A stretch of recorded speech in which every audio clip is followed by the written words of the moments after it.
السلام علیکم پیارے بچوں، اردو کے سبق میں خوش آمدید۔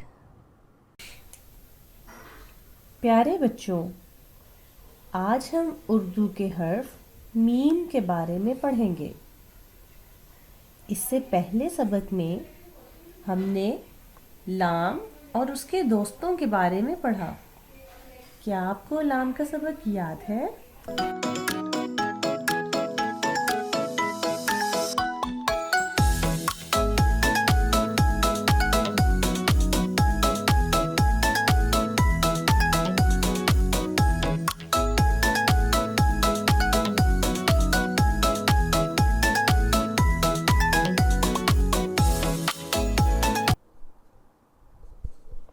آئیے ہم اپنے سبق کا آغاز کرتے ہیں۔ اس تصویر کو غور سے دیکھیں۔ اس تصویر میں آپ کو کیا دکھائی دے رہا ہے؟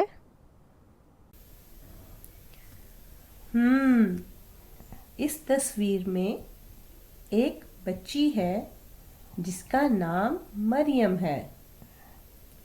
مریم نے جنگل میں ایک مور کو دیکھا۔ مریم، مور۔ کیا آپ جانتے ہیں ان الفاظ کا ابتدائی حرف کیا ہے؟ شاباش! یہ الفاظ میم سے شروع ہوتے ہیں۔ آئیے اب ہم میم کے کچھ اور دوستوں سے ملتے ہیں۔ میم، مالٹا۔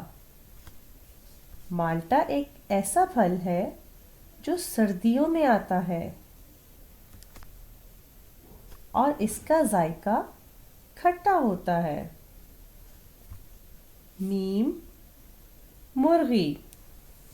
مرغی ہمیں انڈا دیتی ہے۔ میم، مٹر۔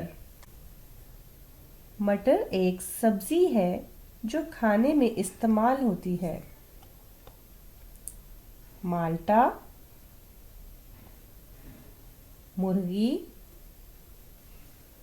مٹر، یہ سب میم کے دوست ہیں۔ پیارے بچوں، ہم نے اس سبق میں میم اور اس کے دوستوں کے بارے میں پڑھا۔ اب آپ ایسی چیز کا نام بتائیں جو میم سے شروع ہوتی ہے اور ہمیں اندھیرے میں روشنی دیتی ہے۔ جی ہاں، موم بتی۔ موم بتی جلانے سے ہمیں اندھیرے میں روشنی ملتی ہے۔ آئیے اب ہم میم لکھنا سیکھتے ہیں۔ یہ بہت ہی آسان ہے۔ آپ کو ایک سرخ نقطہ دکھائی دے رہا ہے۔ اس نقطے پر پینسل رکھیں اور دوسرے نقطوں پر اپنی پینسل کو گھمائیں، جیسا کہ آپ اس ویڈیو میں دیکھ سکتے ہیں۔ اب آپ اسے لکھنے کی مشق کریں۔ For more updates, please subscribe our YouTube channel.